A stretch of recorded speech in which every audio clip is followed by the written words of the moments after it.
This is Heliox, where evidence meets empathy. Independent, moderated, timely, deep, gentle, clinical, global, and community conversations about things that matter. Breathe easy, we go deep and lightly surface the big ideas.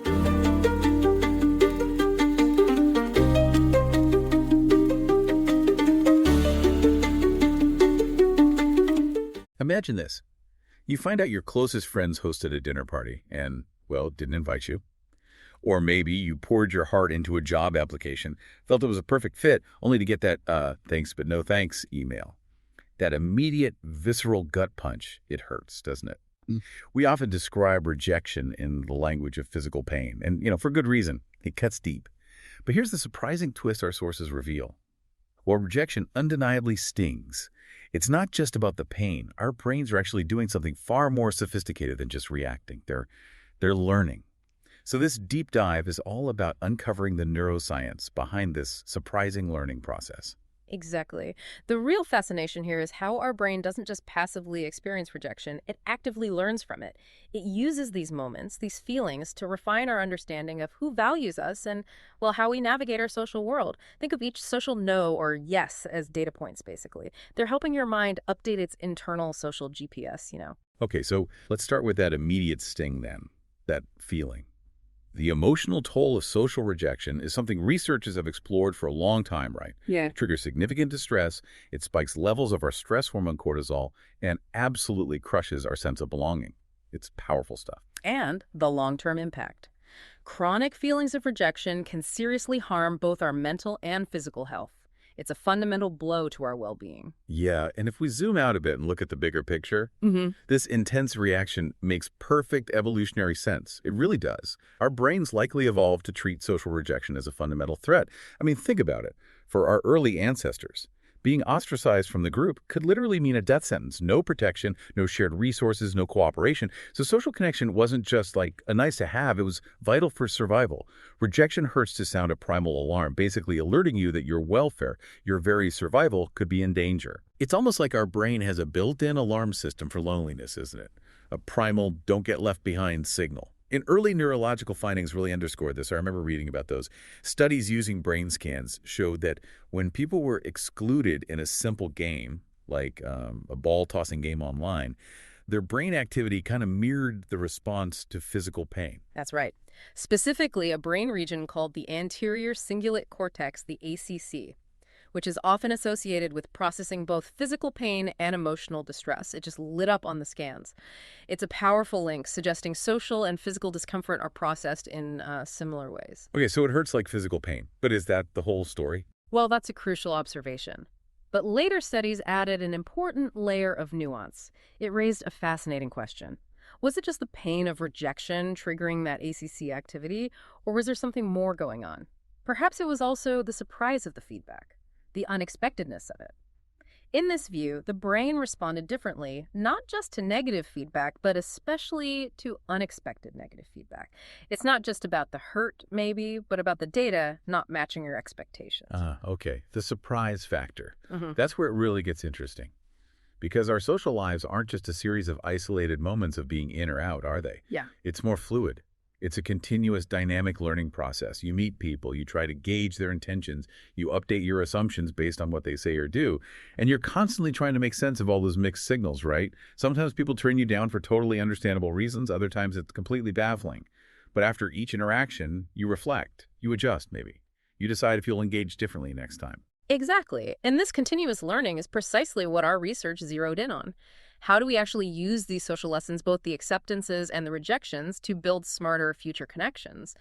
We wanted to understand the neural mechanisms behind how people decide whom to invest in building relationships with and whom perhaps to let go. It's really about optimizing our social energy and focus.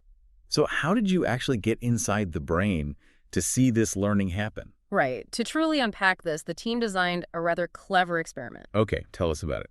They used college-age participants, called responders, who played a multi-round economic game while, crucially, undergoing brain scans, fMRI scans.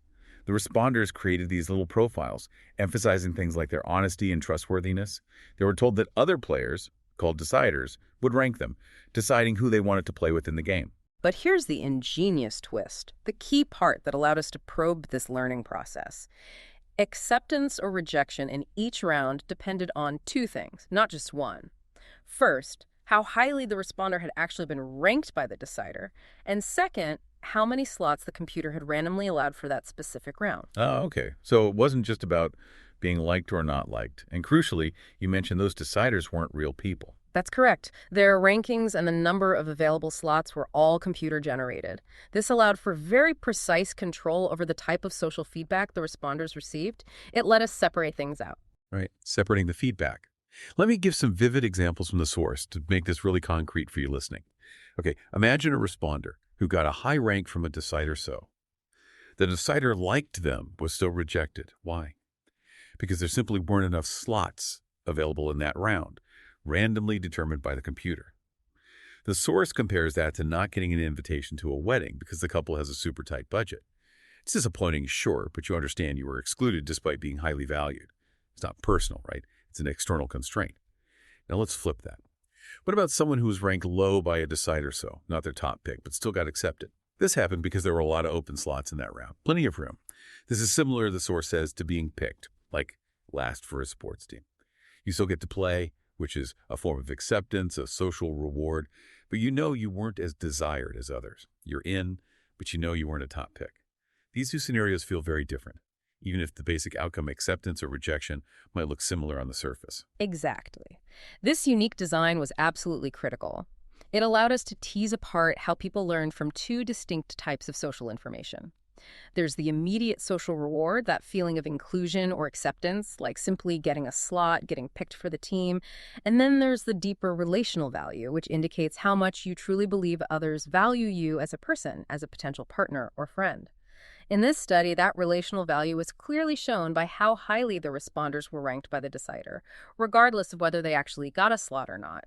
This disentanglement is key to understanding the learning process. So it's not just about getting the invite, but about why you got it, or maybe why you didn't. And that why is crucial for learning. And there was another layer too, right? A trust element. Yes. To add another dimension, if a responder was accepted by a decider, they received some money that would then triple in value. Then the responder had a choice: give half of the tripled amount back to the decider who accepted them, or keep it all. This was the trust and reciprocity test, basically. How would their experience of being ranked and accepted rejected affect their generosity and trust towards that decider? Okay, so you got the setup. What did you find? How did people actually behave, and what were their brains doing? Well, the results were fascinating on both fronts. Behaviorally, we saw clear evidence of learning. Responders were significantly more likely to choose to interact again with deciders who had both accepted them and rated them highly. This showed they were indeed learning from both kinds of feedback, the immediate social reward of inclusion and that deeper relational value signal. They integrated both. Makes sense. You'd prefer the person who likes you and includes you. Right. But what's truly groundbreaking, I think, came from the neuroimaging results. The brain scans. They revealed that these different learning mechanisms were distinctly tracked by different regions in the brain. It wasn't all happening in one place. Okay, tell us more. Which regions? So remember the anterior cingulate cortex, the ACC, the region linked to pain and distress in earlier rejection studies? Well, it was indeed activated here too. But crucially, this activity didn't just track any rejection. It spiked specifically when participants received unexpected negative feedback, like being ranked lower than they thought they'd be. And even more importantly, this ACC activity correlated strongly with participants changing their beliefs about how others ranked them. So it wasn't just feeling hurt, it looked more like a signal for recalibrating perceived social worth, an active update to their internal model of value. Wow. So the ACC isn't just a pain center here. It's more like a social expectation violation or recalibration center. That's what this suggests, yes. It's processing the mismatch and signaling a need to update your beliefs about your social standing with that person or group. At the same time, we saw a different pattern for the experience of acceptance, the social reward aspect. Getting accepted, getting that slot, was linked with activity in the ventral striatum. Now, the ventral striatum is a core part of our brain's reward system. It fires up for all sorts of rewards, money, praise, even seeing a smiling face. So you have these two distinct yet clearly interconnected systems at play. One in the ACC, tracking and recalibrating your perceived value based on surprising feedback, and another in the ventral striatum, tracking those immediate social rewards, the feeling of being included. Okay, let me try and wrap my head around this. So the big takeaway here is that our brain isn't just passively reacting to being liked or disliked. It's constantly running, like two distinct learning algorithms to help us navigate our social world. One focuses on the immediate win, am I in or out, tracked by the reward system, and the other is tracking something deeper. How much do they actually value me? And uses surprises, especially negative ones, to recalibrate that value using the ACC. Is that about right? That's a great summary. Yes. It suggests the brain is doing far more than just reacting to a momentary sting or warmth.